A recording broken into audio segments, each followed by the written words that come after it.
Hello everyone, দেখো আমি সকালবেলা উঠে গিয়ে জানলার ধারে দাঁড়াতেই দেখি এরা দুই ভাই বোনে কী সুন্দর রোদ পোহাচ্ছে।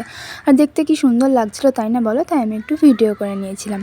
তারপর আমি আর বোন মিলে খেয়ে নিয়েছিলাম সকালবেলায় চা। আর আমি এখানে বসে বসে একটু ল্যাদ খাচ্ছিলাম গাইজ।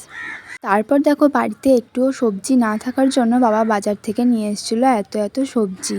আর রান্নার জন্য আমাকে মা কাটতে বলেছিল এই টমেটো আর পটলগুলো, কারণ পটলের তরকারি আর টমেটোর চাটনি হবে। তো আমি বসে বসে সেটা কেটে নিচ্ছিলাম। এখানে দেখো আমার কাটা হয়ে গেছে। তারপর বাবা যে সবজিগুলো এনেছিল সেগুলো সব আমি আলাদা আলাদা করে আলাদা আলাদা জায়গায় রেখে দিয়েছিলাম। কেন কি বলো তো, সব একসাথে রাখলে না খুঁজে পাওয়া যায় না কোনটা কী সবজি থাকে কোনটা নেই, মানে বোঝাই যায় না। রান্নার সময় খুব অসুবিধা হয়, সেই কারণে যেটা জায়গা যেখানে আমি সেখানে রেখে দিয়েছিলাম গুছিয়ে। ফ্রিজেও ভরে দিয়েছিলাম কিছু, যেগুলো ফ্রিজে থাকার। তারপর দেখো এখানে বদমাইশি করছিল, লাফালাফি করছিল, আমি সেটাই তোমাদেরকে একটু দেখানোর জন্য ভিডিও করলাম। আরও এতটাই শীত কাতুরে, মানে ভীষণ শীত কাতুরে, তবু জামা পরবে না, খালি গায়েই থাকবে। আর দেখো তারপর আমি গেছিলাম ছাদে। আমাদের লেবু গাছটা দেখো কত লেবু ধরেছে, ছোট্ট পাড়া একটা লেবু গাছ, আর এক গাছ ভর্তি লেবু ধরেছে, কি সুন্দর লাগছে না দেখতে।